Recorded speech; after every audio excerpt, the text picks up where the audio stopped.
proiektuaren bigarren atala aurkeztera gatoz.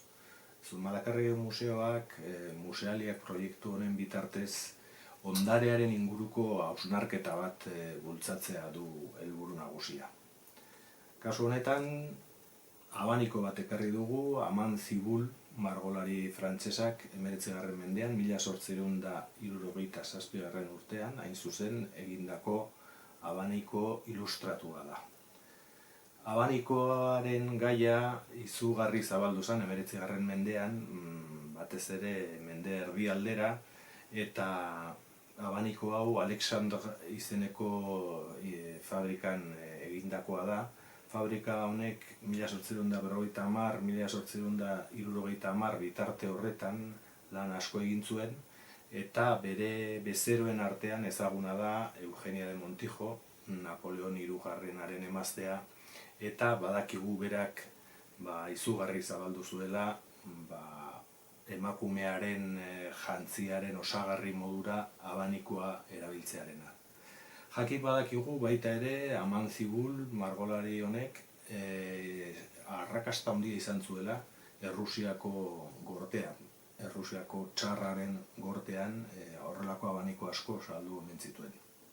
Haize emaile honen irudia 19. mendean nahiko zabaldua zegoen gai bat da. Hain justu zomorroak gizaki bezala agertzearen gaia. Kasu honetan badirudi kontzertu antzeko bat ematen dutela zomorroak baso batean.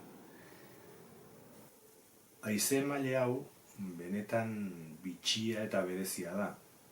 Bere iturria ezagutzea besterik ez dago hori ulertzeko. Abaniko hau Eulalia Borboiko infantarena izan zen, hain justu Isabel bigarrena erreginaren alabarena. Hau da, Madrilgo gortearen parte zen emakume batena, noski edonork ezin zituen honelako haize emaileak izan. Eulalia infanta hau nahiko berezia izan zen baita ere Borboi familiaren barruan, ze hain justu mende bukaera aldera dibortziatu egin zen, eta bere iloba momentu horretan erregea zen Alfonso Hamahirugarrenak Espainiatik bota egin zuen. Hainbat urte Europako gorte desberdinetan bizi ondoren, Francoren garaian, Francok onartu zuen itzultzea Espainiara, eta hain justu Eulalia Borboikoa Irunen jarri zen bizitzen. Badakigu bere laguna bihurtu zen irundar bati oparitu ziola abaniko hau, eta hori izan da bidea gaur egun Gipuzkoako Foru Aldundiaren bildumetan parte izateko.